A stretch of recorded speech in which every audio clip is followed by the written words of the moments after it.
आज हम आपको बताने वाले हैं कि किसी की कुंडली शक्ति बहुत जल्दी जागृत हो जाती है, किसी की कुंडली शक्ति बहुत देर में जागृत होती है और किसी की कुंडली शक्ति आजीवन साधना करते रहता है फिर भी जागृत नहीं होती। किसी की कुंडली शक्ति जल्दी ऊर्ध्व हो जाती है, किसी की कुंडली शक्ति जल्दी ऊर्ध्व नहीं होती है। 4-6 साल 10 साल लग जाते हैं तब जाके कुंडली शक्ति ऊर्ध्व होती है। और किसी की कुंडली शक्ति जो है आजीवन साधना करते रहता है फिर भी ऊर्ध्व नहीं होती है। और किसी की कुंडली शक्ति गुरु या मार्गदर्शक अगर सामर्थ्यशाली है तो ऊर्ध्व कर भी देता है। तो यहाँ पे बहुत सारे गूढ़ रहस्य हैं जो कि कुंडली शक्ति से संबंधित हैं। जागृत होना अलग विषय होता है, कुंडली शक्ति का जागृत हो जाना, और कुंडली शक्ति का ऊर्ध्व होना एक अलग विषय होता है। बिल्कुल आप जैसा समझ रहे हैं कि कुंडली शक्ति के जागृत होने का विषय एक अलग है और कुंडली शक्ति का यात्रा करना अलग है। जैसे कोई व्यक्ति है सुषुप्त अवस्था या फिर वो सोया हुआ है, उसको जगा दिया जाए, अब वो जाग तो रहा है लेकिन वो हिल डुल नहीं पा रहा है, मतलब किसी भी कारणवश, तो वो विषय अलग हो गया। किसी भी व्यक्ति को आपने जगा दिया, जाग गया, सोया हुआ था, अब वो उठ करके चलना भी शुरू कर दिया, तो वो विषय अलग हो गया। ठीक यही चीज होता है, कुंडली शक्ति को जगा देना एक अलग विषय है और उसको ऊर्ध्व कर देना या गतिशील कर देना एक अलग विषय है। गतिशील जो होता है लगभग 99% जो साधक होते हैं उनके मार्गदर्शक या गुरु के द्वारा ही उनको ऊर्ध्व किया जा सकता है। या दूसरा कंडीशन है कि पूर्व जन्म में वो बहुत ही अच्छे उच्च कोटि के साधक रहे हों या कई जन्मों से वो लगातार कठोर साधना करते आए हों, तो फिर ऐसी दशा में भी उनकी कुंडलिनी जो है वह स्वयं ऊर्ध्व हो सकती है। इसका जो चांस होता है जो 0.001% ही होता है, पर ये होता है, ये सत्य है। अब यहाँ पे बात करते हैं कि किसी की जल्दी जागृत हो जाती है, किसी की देर में जागृत हो जाती है। हमारे बहुत सारे साधक और साधिकाएं भी हैं, उनका भी यही कहना है कि गुरुजी किसी की कुंडली शक्ति बहुत जल्दी जागृत हो जाती है, आप उनका ये कर देते हैं, वो कर देते हैं, हमारा आपने नहीं किया या हमारा ऐसा नहीं होता है। तो मैं आज यहाँ पे सभी की शंका का समाधान कर रहा हूँ कि जो कुंडली शक्ति के जागृत होने की स्थिति है या ऊर्ध्व होने की स्थिति है, यह पूर्ण रूपेण डिपेंड करता है कि आपके कर्माशय कैसे हैं। जो कर्म की गठरी आप लेकर के जन्म लिए हैं, पैदा हुए हैं, वो कर्म की गठरी उसके जागृत होने के बीच में आपको भोगने होते हैं और फिर जब वो कचरा साफ आप भोग करके करते हैं, हर तरीके से बड़ी ज़्यादा से ज़्यादा दुर्दशा भी होती है, तब जाकर के कुंडली शक्ति जागृत होती है। अब वहीं पे अगर आपने पूर्व जन्म में बहुत अच्छे कर्म किए, सात्विक कर्मों से युक्त, आपके जो संस्कार कर्म चित्त पे पड़े हुए हैं, अगर वो साधनात्मक है, साधना में सहयोग करने वाले हैं, तो निश्चित रूप से आपकी कुंडली जो है वो बहुत जल्दी जागृत हो जाएगी। तो यहाँ पे किसी को कुंडली शक्ति देर में जागृत हो रही है इसका कोई विषय नहीं है।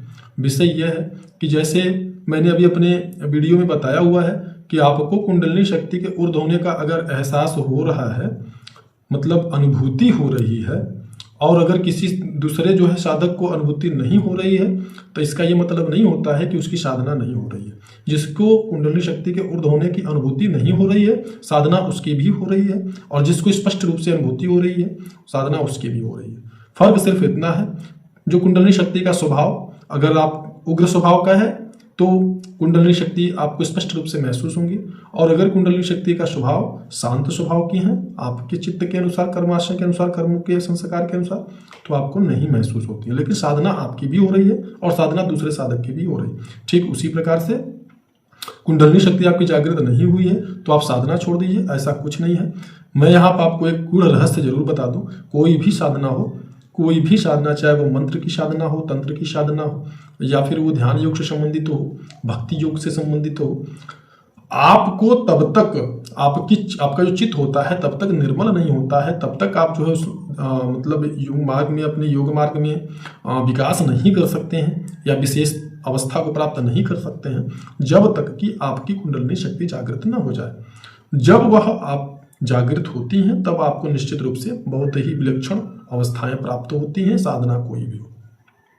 अब यहाँ पे आप सवाल कर सकते हैं कि गुरुजी कुंडलिनी शक्ति अगर जागृत न हो, आप किसी मंत्र की साधना कर रहे हैं, तो क्या उस मंत्र की साधना में वह मंत्र आपकी कुंडलिनी शक्ति से जागृत ना हो और वो मंत्र आपको सिद्ध हो जाए? तो मैं बता दूं आपको कि यह असंभव है। यह चीज आपको आज तक कभी कहीं किसी जगह आपको कोई नहीं बताया होगा जो मैं आपको बता रहा हूं। कुंडलिनी शक्ति अगर जागृत नहीं है तो कोई भी मंत्र आपको सिद्ध नहीं हो सकते। अभी जैसे कुछ लोग बताते हैं कि सिद्ध ट्रांसफर, आपने भी सुना होगा, तो तो पहली चीज़ तो सिद्धि ट्रांसफर एक बहुत हाई लेवल, मतलब कह सकते हैं बहुत उच्च लेवल की स्थिति पे होने पर होता है, और गुरु अपने योग्य शिष्य के साथ में ऐसा सोच सकता है या कर सकता है, जो उच्च कोटि का उसका शिष्य हो। उसके लिए भी अगर किसी को ट्रांसफर किया जा रहा है धन के लालच में या किसी अन्य भय से, किसी प्रकार से, तो सबसे पहले यही किया जाता है कि उस व्यक्ति की कुंडलिनी शक्ति को जागृत किया जाता है। तत्पश्चात उसको वह सिद्धि ट्रांसफर किया जाता है। आप अगर पूर्व काल आदि काल में देखेंगे तो चाहे वो महाभारत हो चाहे वह रामायण हो, ठीक है, आदि काल से ही आपने देखा होगा भगवान कृष्ण, भगवान राम ने जब जन्म लिया तो भगवान राम को शस्त्र को धारण करने से पहले वशिष्ठ जी ने क्या किया था, उनकी कुंडलिनी शक्ति को जागृत किया था। तत्पश्चात किसी भी प्रकार के अस्त्र या शस्त्र को वो जो है धारण उन्होंने किया या उन्होंने प्रदान किया, गुरु वशिष्ठ ने उनको प्रदान किया। यहाँ पे वहाँ उस स्थिति को भी आप देख सकते हैं, अर्जुन के लिए भी आप देख सकते हैं। तो बहुत उदाहरण पड़े हुए हैं, बहुत सारे।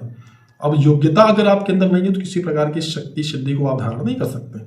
जैसे कि अश्वत्थामा ने क्या किया, भगवान कृष्ण से कहा कि तुम मुझे सुदर्शन अपना दे दो और मैं तुम्हें जो है अपना यह अस्त्र दे देता हूँ, चाहे वो ब्रह्मस्त्र अस्त्र हो चाहे ब्रह्मास्त्र हो। भगवान कृष्ण ने कहा ठीक है। अब भगवान कृष्ण ने उसको दिया तो वो नहीं ले पाया कारण क्या है, उसके अंदर वो दिव्यता नहीं, वो योग्यता नहीं है। तो अगर आपकी कुंडली शक्ति ऊर्ध्व नहीं हो रही है, अगर आपकी कुंडली शक्ति जागृत नहीं है तो आप किसी प्रकार के मंत्र को सिद्ध नहीं कर सकते, ना किसी प्रकार की सिद्धि को आप धारण कर सकते हैं। जबरदस्ती आपको दे दिया जाए लेकिन वो उसका यूज आप नहीं कर पाएंगे जैसा कि होना चाहिए। मिल तो जाएगा पर आपको समझ नहीं आएगा, उसको आप उसकी अनुभूति नहीं कर पाएंगे, अनुभव उसका नहीं कर पाएंगे। अब ये ठीक उसी प्रकार से हो गया कि अगर आप अंधे हैं तो सामने कुछ भी रखा हो आप देख नहीं पाए, उसके लिए फिर आपको जो है अलग से व्यवस्था आपकी जो है ट्रीटमेंट होगी आंखों की, तब आप देख पाएंगे। तो ठीक यही चीज होती है। तो यहाँ पे मैं आपको बता दूं, कोई भी जो भी होते हैं जैसे कि मेरी कुंडली शक्ति किसी की गुरु जी ने, बहुत ऐसे साधक होते हैं जो गुरु से असंतुष्ट हो जाते हैं कि उनकी गुरु जी ने कुंडली शक्ति को जागृत कर दिया, हमारी कुंडली शक्ति को गुरु जी ने जागृत नहीं की।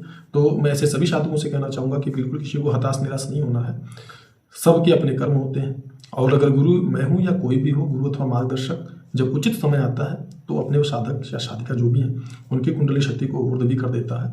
कभी कभी उसके जानकारी में ऊर्ध्व कर देता है, कभी उसके बिना जाने, वो न जाने तब भी गुरु कर सकता है, और वो जान जाए उसके सामने उसको बता के करे तो भी हो सकता है।